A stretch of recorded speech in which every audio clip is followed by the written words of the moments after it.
Buenos días. Clientes de Aeroméxico en el vuelo 655 con destino a México. Les informamos que este vuelo se encuentra completo.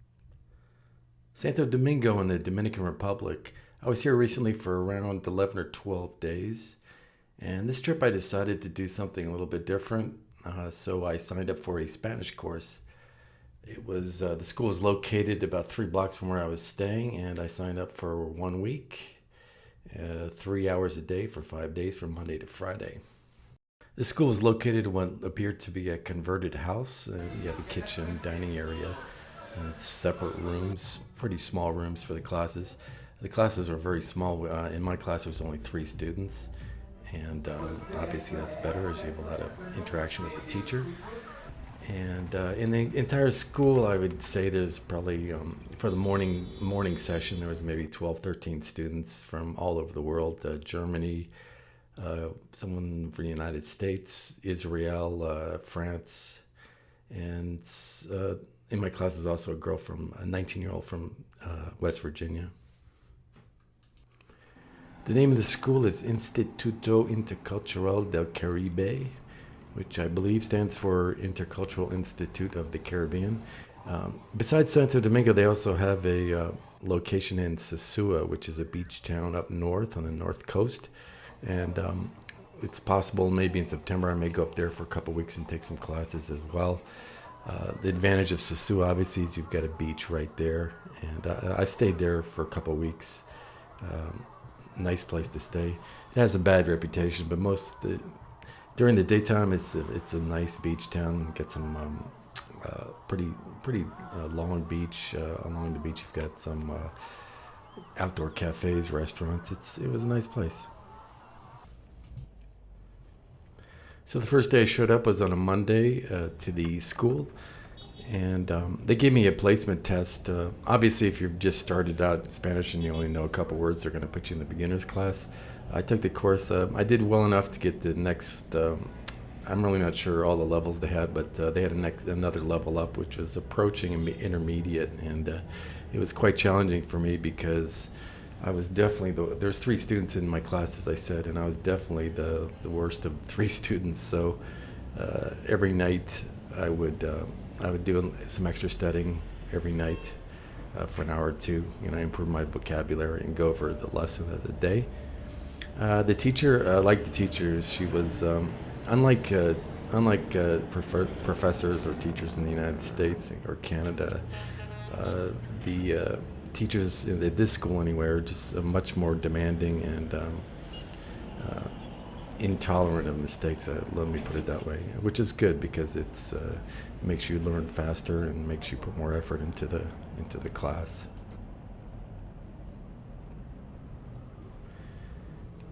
The area I stayed at in Santo Domingo was located a couple streets from a metro subway station. Santo Domingo has a subway. I never got the opportunity to use it. And usually after class, I would just walk up here to the supermarket, National Supermarket, and buy food. On the street here is lots of fast food restaurants. They have McDonald's up the road, Taco Bell, Pizza Hut, Domino's Pizza, Wendy's, you name it. But I would just buy food at the supermarket and most of the time just cook it in my apartment. I stayed in an Airbnb. Santo Domingo has quite a pretty decent selection. The place I stayed was basically a 1-bedroom apartment, very clean, air conditioner, fan. Actually with the Wi-Fi was very good. It's like faster than other places I've been to. And the cost was under $30 a night. I stayed there the entire 11 nights. Another thing I'll mention is Uber. Uber's very popular here, and I used it maybe 5 or 6 times. One night I went down to Zona Colonial, to a club called Umos. And each time I used it, I went to the Mega Central, which is a huge mall, about a 45 minutes drive from where I'm located right now. And every time they showed up within 2 or 3 minutes. The location I was staying at was also conveniently located to the waterfront, which I believe is called the Malecon. and it was only about 2 or 3 blocks. I went down there. I went down there 2 or 3 times, and they get some nice waves. I actually saw some guys with their surfboards. There's this small little beach not located there. When I was leaving town, it was Tuesday night actually, and we were driving down this road on the waterfront here, and I noticed about 3 or 4 kilometers down the road there was a carnival, and I'm not sure if it's temporary or it's a permanent carnival. And maybe someone else could comment, but it was Tuesday night. There was a lot of people there. They had some rides and looked like a fun place. Maybe next time I'll check it out if it's still there.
Porque oye, me quiero cortar de abajo.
¿Quién?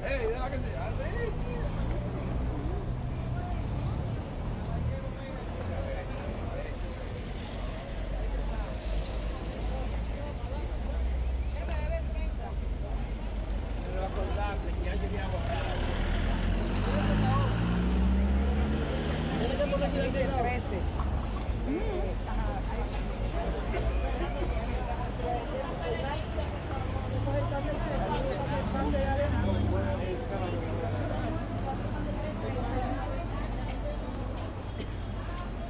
Lente para sol, lentilla para leer.